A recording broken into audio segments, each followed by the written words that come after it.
Well, hello everyone, and welcome to episode 15 of Switch of Play. Well, it's quite a strange one tonight because you're stuck with just me and Mickey. We're going to try and entertain you by ourselves because James Brown turns out, despite all evidence, does not feel good. He's not going to be here tonight.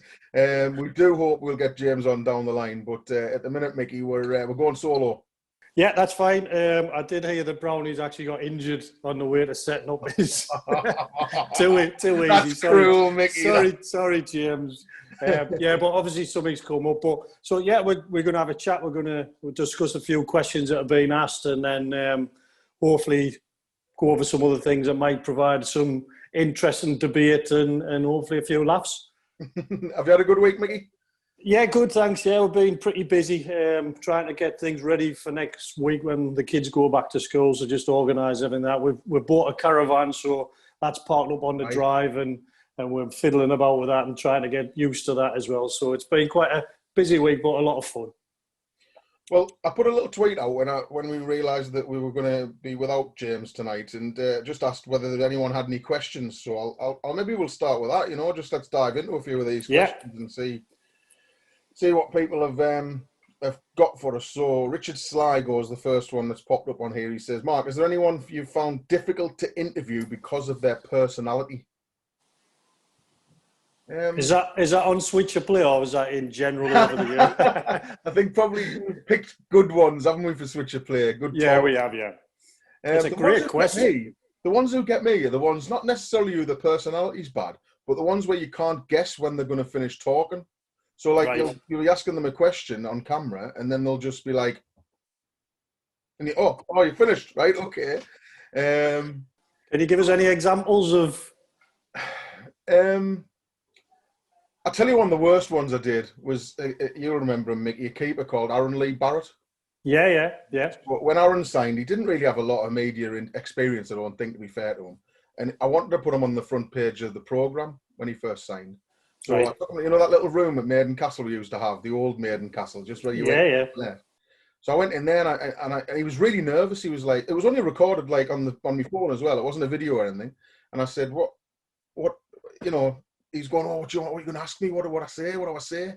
So I was like, well, I'm just going to ask you general questions. So I started asking him like a couple of just really tame questions. And he was like giving us one-word answers. And then about the third question, and he just went, look, Simo, I'll stop you. Can you not just make this up? I was like, what do you mean? And he went, well, I'm not very good at it. So there was a programme interview with Aaron Lee Barrett. And I apologise to anyone who bought it and read it and thought, you know what, he sounds like a sound lad. But I genuinely made up every single word of it. So it was actually Aaron Lee Simpson. It was Aaron Lee Simpson who did the interview. Yeah. I was like, well, if that's what I mean, what? So that was a pretty tough one. I remember doing an interview with Radio Tees once, and there was a girl, and I was surprised at the time because it was a woman come to do the interview. I'd never seen her before, and I remember being outside Maiden Castle, and we had a away game coming up, and she said, "So, Mickey, you've got blah blah blah on the weekend," and I was like, "No, we haven't." And she had the wrong team, and she was like, right. So last week you got beat 3-0, and I was like, "No, we didn't. We actually won last week." And I said, just stop. And I looked at all the notes, and someone had obviously written. She didn't have a clue about who I was, anything to do with football. She'd obviously last minute been sent up. So I basically had to write out some more questions for her. Did your own interview questions? So I wrote out the questions. So I said, because if not, you're going to look silly, and I'm going to look silly because all your questions are so bad, so wrong. It's a good job you're so nice about it. That could have gone badly wrong for her, like. Yeah. I think as well, though, Sim, I don't know what you think, but I think, I know a lot of the clubs do media training now, but I think even when I listen to myself, and I've done so many interviews over there, I used to drive home from matches and listen to Radio Tees, and if you've been interviewing, I used to hate listening to myself because you use some words. I think I sound really thick when I talk, and I don't recognise myself sometimes when I hear myself on the radio, especially, and I hate it. And I wish I had a different accent. I wish I could speak a little bit better. But I think media training for the players coming up now is so important, isn't it? To try and get what you were saying about Aaron, that they're not that rabbit in the headlights all the time. I think you get more of that even at the low league clubs now. I think there's more media training, which, as you say, it's very important. We actually did a thing similar on one of my management courses, and it was a brilliant exercise.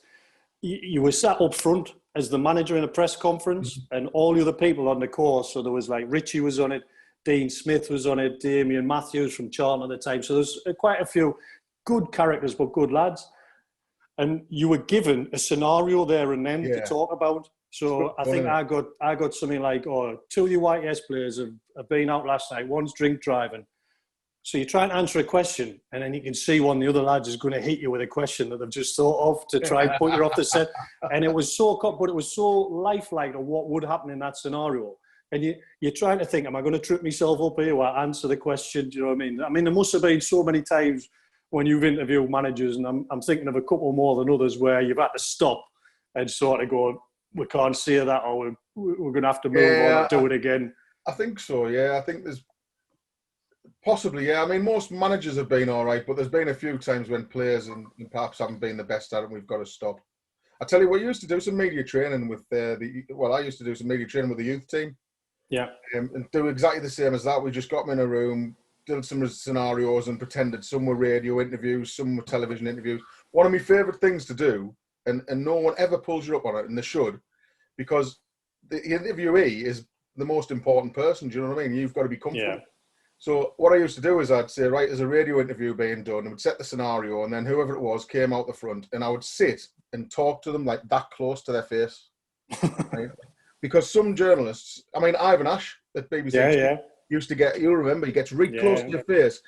If he can just put you off for a second, you might say something that you don't want to say. That's just an old school journalist trick. So, I remember Ivan doing that. So I said, I used to always do that. And then at the end of the interview, no one ever pulls you up on it. And you'll say, well, did you feel comfortable doing that interview? And they were like, well, no, you were too close. And I said, well, why didn't you tell me? Yeah. Well, I didn't want it. You know, like that's the trick of the trade, I suppose. So, yeah. I remember so many times some of you being at Maiden Castle or down the ground interviewing Coops and just having to stop because both of you were laughing your heads off. Always laughing. I mean, like, I think there's a one on the clip that I did that I still remember. Like, yes, I mean, once I did an interview with Neil in the office, and he would just make stuff up. And I said to him once, I swear this is totally true. We're interviewing him in his office, and I said, "Have you got any injury problems for the weekend?" And I saw this little glint in his eye, and I thought he's gonna say something funny here, and you could just tell. And he went, "No, we didn't have any injury problems, but then I've just had a phone call, and it sounds like Adam Boyd is going to be a doubt because last night he got his toe stuck in the plug hole of the tap in his bath, and he's injured all his toe." And I'm like, went on this elaborate story, and at the end, like, look, that isn't knowing. That's not true, is it? And he went, no, absolutely not. And like, then he's in fits of laughter, just for a laugh, make stuff up. I remember him sometimes at the training ground, he would do an interview and he'd just walk along. I remember Matty Robson doing interviews and he'd just walk past and go, "Boo, selector!" And like, just for himself, and he would just walk off and just be laughing his head off, but ruined your interview probably, but he was happy as Larry. There was loads of good ones. I mean, we did I think you were there, Micky, the year that we did the interview completely in a Dutch accent in the Holland Hotel. Just for a bit of banter, like. He just was up for anything, wasn't he? Yeah, brilliant. He was brilliant interview, Neil. Brilliant. Right, moving on, and let's have a look. Alan Pinder says, to you both, what's your favourite memory of the club and what's the worst memory of the club, and who's the best player you've seen play for the club? I think we're going to come on to players later on, but worst memory and favourite memory, Micky? I think I'll start with a favourite. I've always said it, and I'll stick with it, but I'll add to it. And the Tranmere game for me was head and shoulders to that. Probably not the highlight, but the time where I felt probably as happy as I could as a Hartlepool player, because it was sort of redemption for Richie. We'd finally got to the final of the playoffs, and I know everyone says going out to Cardiff must be brilliant. It was. But that Tranmere night, I've never seen so many happy people in all my life. Everywhere we went, there was just people wanting to say well done. And it was just an amazing feeling for a couple of hours being in and around the ground and on the bus, and how happy everyone was, you know, and that was amazing. And I think that another part that I really, really enjoyed, and you look back on and you probably don't take it in at the time because I think half of us were half cut. Was the open top bus trips? Yeah. Do you know, Yeah. I saw a picture of that the other day, and I was like, "Blimey, the lads look rough on there." But they're absolutely brilliant, you know, and to do it more than once is an amazing achievement, and for people to turn up and people who maybe don't come to games but just want to show their appreciation around the town.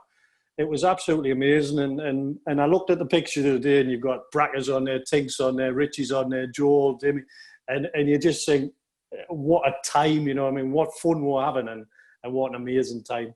You don't cherish them enough, do you? I know that, you know, even just as a supporting member of the staff at the club, you don't. People say to you, just enjoy all the moments when you're a footballer. I hear that being said all the time, and they just flash by, I guess, for you. They do, yeah. And I mean, there'll have been so many amazing games and memories in between those things as well. But I think it's when you see pictures of certain times and certain teams, and I watched the Grimsby game, the highlights of the Grimsby game when we won, and I remember going in after that and we're almost giggling about it because we're like, what is the score? Like, do you know what I mean? So stuff like that sticks in your mind. But I think those two, the Tranmere game and the open top bus, and I think it's because everyone was happy, everyone was delighted and so excited about what was happening. I think I would go probably just to switch it up from there. Probably the Great Escape year under Ronnie. Right.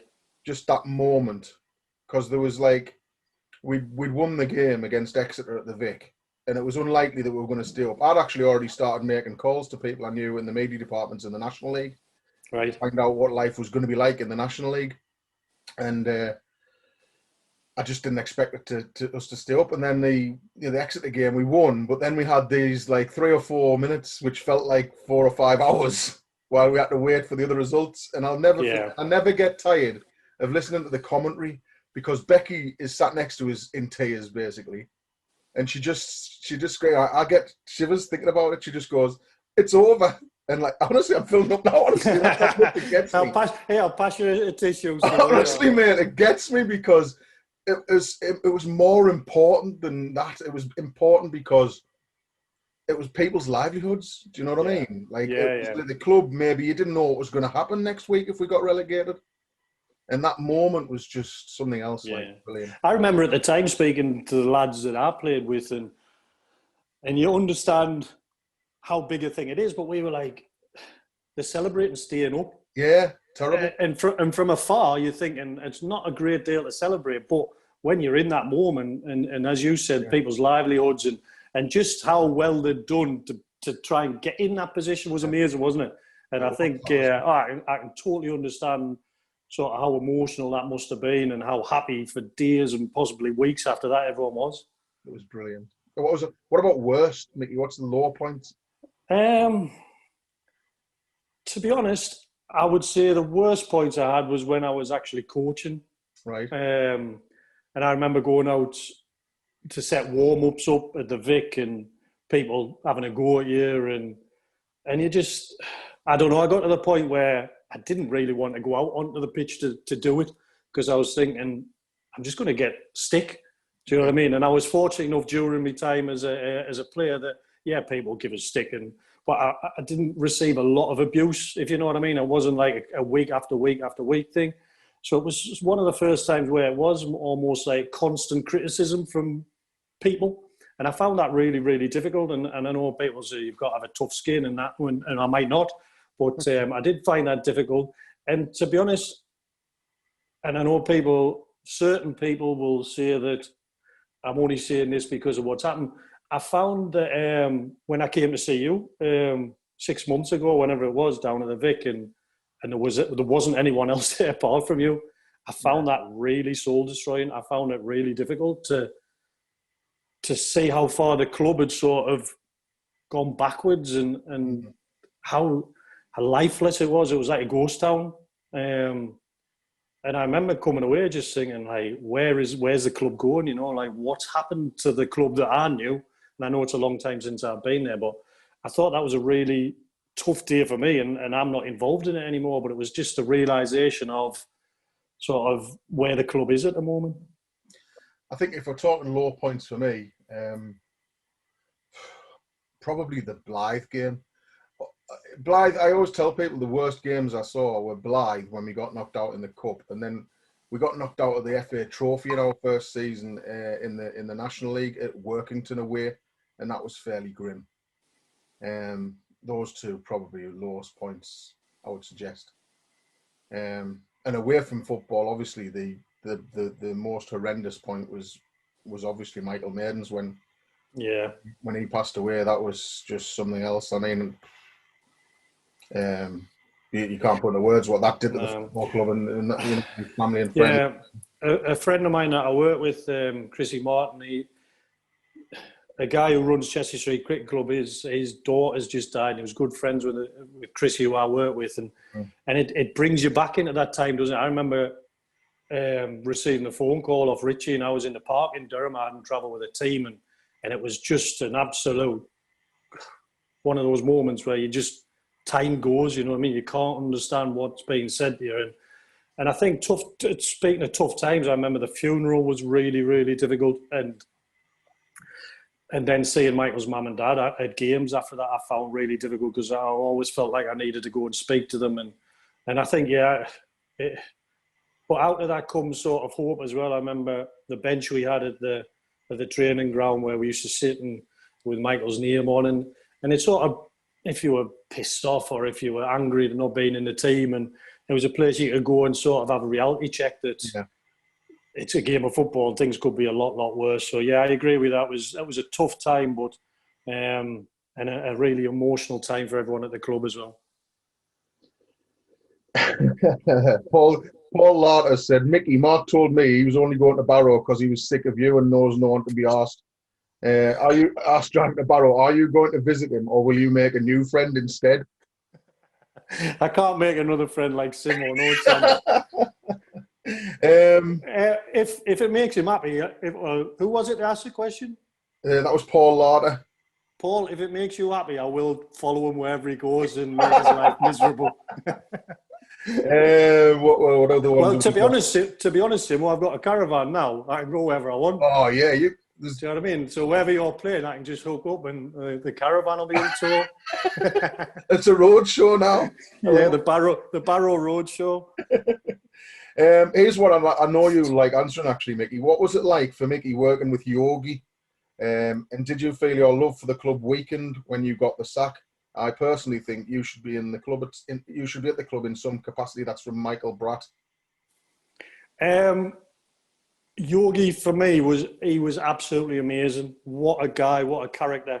But he knew the ins and outs of coaching football and how his team wanted to play. He knew exactly where he was going to take the team. And I just wish he'd had the chance to do it. I really do. I think he got that frustrated with probably Iowa and Russ at times but he wasn't going to put up with any bullshit. And I think the people at the club knew that at the time. And I know he wanted a wheel and deal and he wasn't allowed to do it. And I honestly believe if he'd stayed for the next season, that they would have got promoted straight back up. As for love for the club, I don't think the love for the club sort of waned at all. I think it was just how it happened more than, and I don't put that down to the club. It was the individuals involved at the time, you know. But as far as Yogi, and I still message him every now and again now, he, as a character and as a person and as a football guy, you couldn't have matched him. He was so infectious to be around, and he was so fun. He wanted lads to enjoy playing football. He wanted them to play the right way. And I think at times you saw that even in a team that was going to be relegated, that you could see the springs of something really, really good coming through. But unfortunately, he wasn't given that chance. And to be honest, it makes us smile because when I got sacked, Yogi rang me up and he was like, Micky, right, there's a fair chance you're going to get a phone call to tell you that I've been sacked, but I want to tell you first. So I was like, right, okay. So then Maureen rang me and went, Micky, whatever, we're going to let you go, garden leave, whatever. So I thought, I'd best ring Yogi back. So I said, Yogi? He was like, what? I said, I've been sacked as well. And he went absolutely mental. You imagine how angry he got at times, Simo, can't you? He was up cursing. He was shouting down the phone, but he was more upset that they'd sacked me than they'd sacked him. and I thought, you know what, that sums him up. And I love him to bits. And he's a guy that should be involved in football somewhere because he's a fantastic coach. Nick Laughlin says, ask Micky about Gus Lella at Peterlee and at Pools at Fulham in the FA Cup. I've got to be really careful about Gus because I've just been told he's signed for our rival team in the over 40s. Oh, all right, okay. So if I say anything too bad about him, I don't know really which story Loft wants us to tell us. I will tell one about, and it's probably the one he's on about at Peterlee, and I'll tell the Fulham one after that. Gus was a bit of an enigma, you know what I mean? He was his own man, but no one really said much to Gus because we were all really scared of him. He was the type of guy that he told us his dad used to be a football hooligan, whether this is true or not, or whether he was just, so when he was young and his dad was in Argentina, he said the rival teams used to have to walk down a street to where his dad's team played. And he said that all the kids of the parents who were fans and probably the ultras or whatever they are, used to have to climb up a tree with a knife. So like, all right, Gus, what do you do then? He said, so when the rival fans come along, we'd drop down and put the knife into the... So this is a sort of background that Gus has had. So anyway, we were training one day at Maiden Castle and it was all snowing. So we were all doing snow angels. And Gus was like, I do what? Take my clothes off. We were like, Gus, you don't need to do that. You can do it. So he took his clothes off and he's doing this snow angel. He's jumped up. He's happy as Larry. And there was this brown little mark, should we say, in the snow. Oh, no. So, well, we'll move on from there. And it was actually when, I don't know how to move on, we'll move on. And it was actually when we were travelling to Fulham, we had an FA Cup game, and Gus, big beard, always had his big beard. And at the time, I think me and Steve were in charge of the fines, or Steve was. And he said, Gus, if you get on the bus with your beard, it's going to be £5 fine. And Gus was like, well, have you got a razor? So we give him a razor, and he went in the toilet in the bus, and he come out. Honestly, he looked like something out of Scarface. He had blood everywhere. Oh, my God. Cuts all over. And he got in, just dry shaved this big, thick beard off because he didn't want to pay a £5.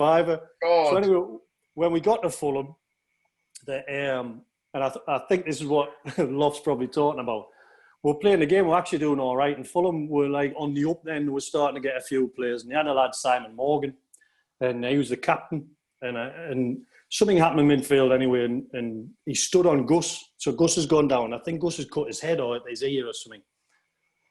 So Simon Morgan's walked over, and Gus was a tough, like what I've just said in the story. He had a tough upbringing, and he didn't go down easily. So Simon Morgan walked across and gone, you soft. You can bleep that bit out. So Gus has jumped up, and he didn't like anyone sort of saying anything bad about him. So anyway, we got beaten the game, and I'll never forget, me, Stevie Howard, and Gus went for a pint round at Craven Cottage. He had to walk right round behind the goal, up the other side. So we're having a pint of Guinness, and there's a couple of stewards in. All the Fulham players come over, and this Simon Morgan comes in. His kids run up, grab hold of him, and he's like, yeah, thank you, we haven't that. So I see the red mist in Gus's eyes. He just puts his pint down. So he's got his pint in as he puts it down. He walks straight over to Simon Morgan. Boosh!